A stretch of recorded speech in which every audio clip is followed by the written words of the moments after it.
L'apprentissage du trading est particulier puisqu'il suit une progression en escalier. On peut distinguer trois étapes.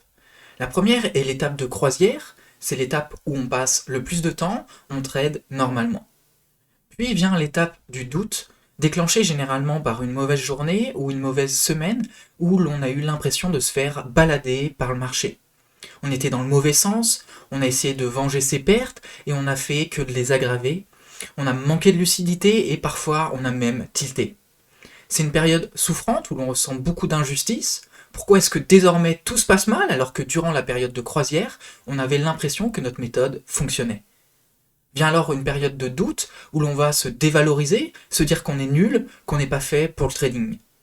Puis vient alors le moment de la remise en question, on reprend les bases et on essaie d'analyser pourquoi cela ne fonctionne pas, qu'est-ce qui a merdé. C'est dans ces moments-là qu'on a un déclic, on comprend quelque chose qui nous échappait jusqu'alors, et l'on intègre cette découverte à notre méthode avant d'embrayer à nouveau sur une nouvelle phase de croisière où l'on teste ce que l'on a appris. Dans cette vidéo, j'aimerais vous aider pour faciliter la transition entre l'étape 2 de doute et de remise en question et l'étape 3 du déclic. Pour cela, je vais vous présenter un outil pour analyser la qualité de son travail, l'espérance mathématique de gain, qui va permettre de déterminer si c'est davantage sa méthode, sa technique, ou plutôt sa gestion du risque, son money management, qui pose problème. En fin de vidéo, j'analyserai deux cas concrets pour vous permettre de mieux comprendre comment interpréter l'espérance mathématique de gain, puis je vous donnerai des pistes de réflexion pour améliorer votre méthode ou votre gestion du risque. N'hésitez pas à revenir consulter cette vidéo dès que vous en ressentirez le besoin, elle sera d'autant plus efficace si vous êtes actuellement dans l'étape 2.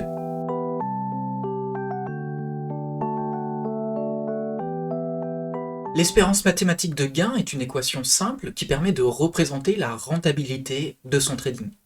Elle s'exprime sous la forme suivante. On multiplie le taux de trade gagnant par le gain moyen, ce qui permet d'obtenir l'espérance de gain. Dans le même temps, on multiplie le taux de trade perdant par la perte moyenne, ce qui permet d'obtenir l'espérance de perte. On divise alors l'espérance de gain par l'espérance de perte, ce qui permet de déterminer sa rentabilité. On va prendre un exemple chiffré pour que ce soit plus clair. On va faire l'hypothèse que globalement, on a un taux de trade gagnant de 60%. Par extension, le taux de trade perdant est égal à 40%. Quant au gain moyen, il est égal à la perte moyenne, disons 10 points. Dès lors, on a une espérance de gain de 6 points par trade et une espérance de perte de 4 points. Ainsi, cela donne un ratio de 1,5. L'espérance mathématique de gain permet ainsi d'établir le seuil de rentabilité. Lorsqu'il est supérieur à 1, on est rentable sur le long terme.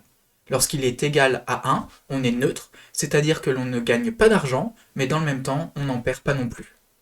En dessous de 1, sur le long terme, on n'est pas rentable, on perd de l'argent. Au travers de l'espérance mathématique de gain, il est ainsi possible de segmenter ses performances en deux parties. D'une part, le taux de réussite, qui va exprimer la qualité de sa technique, de sa méthode. Si on considère que le marché a autant de chances de monter ou de baisser, c'est-à-dire 50% chacun, on peut alors estimer qu'un taux de réussite supérieur à 50% permet de battre le marché. Autrement dit, on peut considérer que notre méthode est bonne si elle permet d'avoir un taux de réussite supérieur à 50%, et plus ce taux sera élevé, plus la méthode sera de qualité.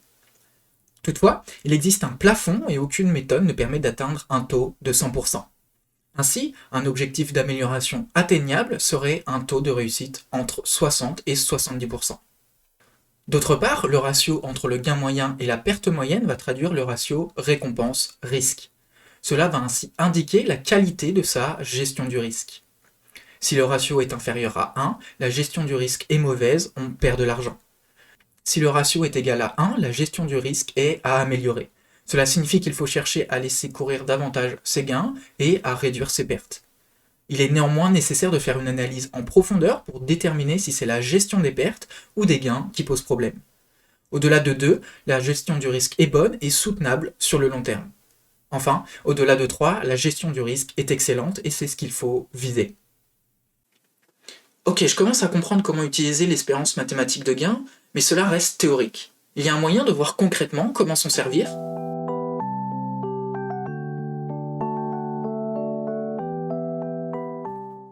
Des personnes que j'encadre ont accepté de partager leurs résultats.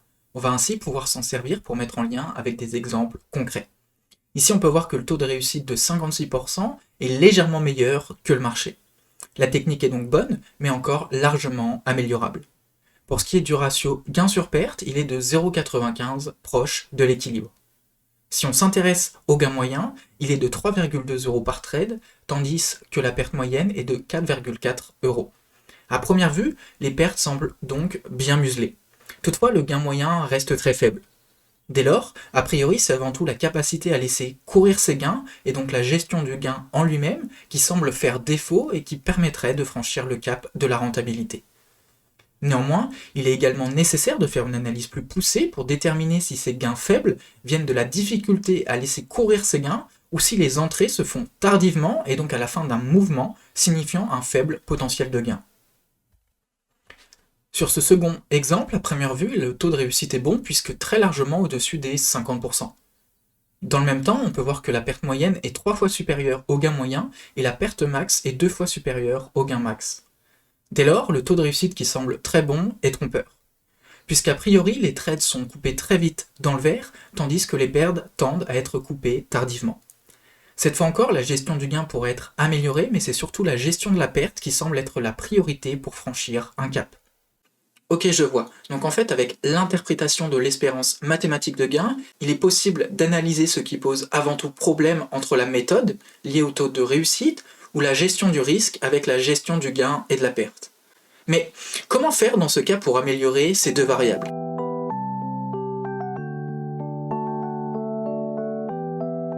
On peut observer 3 vecteurs d'amélioration principales pour le taux de réussite. Tout d'abord, une mauvaise lecture de la tendance. En effet, il est parfois difficile de différencier un reflux, un mouvement contraire à la tendance, d'un véritable rebond, un changement de tendance. Dès lors, une entrée sur reflux se traduira très souvent par un achat sur un plus haut ou une vente sur un point bas. Une des priorités est ainsi de travailler son analyse de la structure du marché et de ses différentes phases pour se positionner dans le bon sens. Je vous renvoie vers ma formation gratuite, elle a été créée spécifiquement pour ce besoin. Ensuite, il convient également de privilégier la qualité à la quantité. Autrement dit, toutes les opportunités ne sont pas bonnes à prendre. Un trader est payé à la qualité de ses décisions, pas au volume de trades qu'il prend. Il est ainsi nécessaire d'être capable de filtrer les opportunités bancales et d'avoir la discipline de ne pas les prendre par peur de louper une opportunité. Enfin, il est intéressant de se spécialiser, soit sur un marché en particulier, soit sur une configuration, une méthode. L'idée est ainsi de prendre de l'expérience pour s'améliorer. En effet, changer trop souvent de méthode ou de marché nous fera repartir quasiment du début à chaque fois, mettant à la poubelle l'expérience acquise, ce qui nous donnera l'impression de stagner, voire de régresser.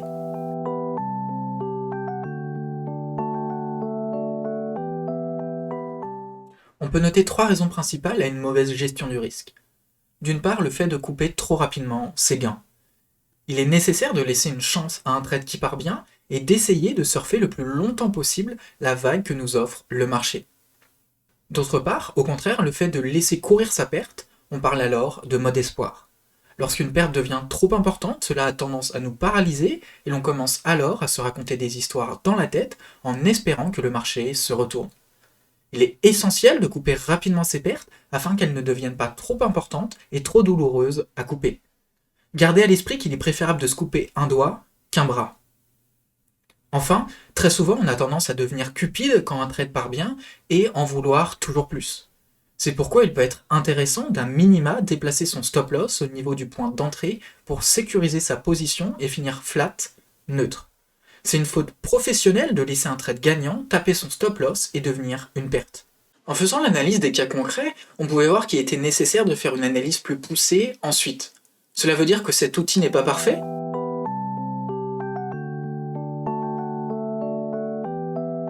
Effectivement, on peut noter 2 limites principales à l'espérance mathématique de gain. D'une part, elle ne prend pas en compte l'aspect psychologique. En effet, une méthode peut avoir un bon taux de réussite, mais si elle n'est pas appliquée correctement, cela ne va pas transparaître. Cela peut s'expliquer par un manque de discipline, des trades pris hors de la configuration, la peur de manquer une opportunité, etc. De même pour la gestion du risque, qui va être impactée par notre aversion à la perte, notre incapacité à couper un trade car cela est trop douloureux pour l'ego, la peur de perdre un gain qui va nous inciter à clôturer le trade prématurément, etc. Toutes ces raisons ne vont pas ainsi apparaître avec une lecture seule de l'espérance mathématique de gain, qui reste une étude macro et donc manque de précision pour analyser de manière fine la qualité de notre trading.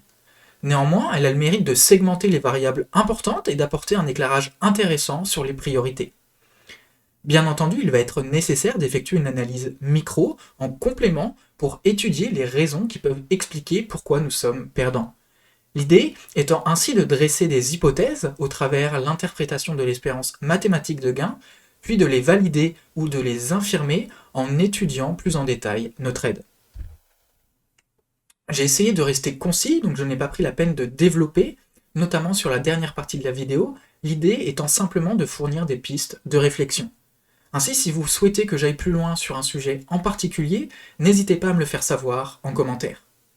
Par ailleurs, si vous souhaitez creuser dès maintenant, je propose une formation gratuite afin de vous donner les outils de base pour analyser et trader un marché qui est très en lien avec la partie sur l'amélioration du taux de réussite.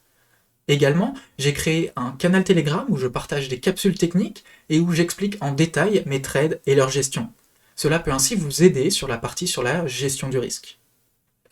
La vidéo est désormais terminée, si vous avez des questions, n'hésitez pas à les laisser en commentaire, j'y répondrai.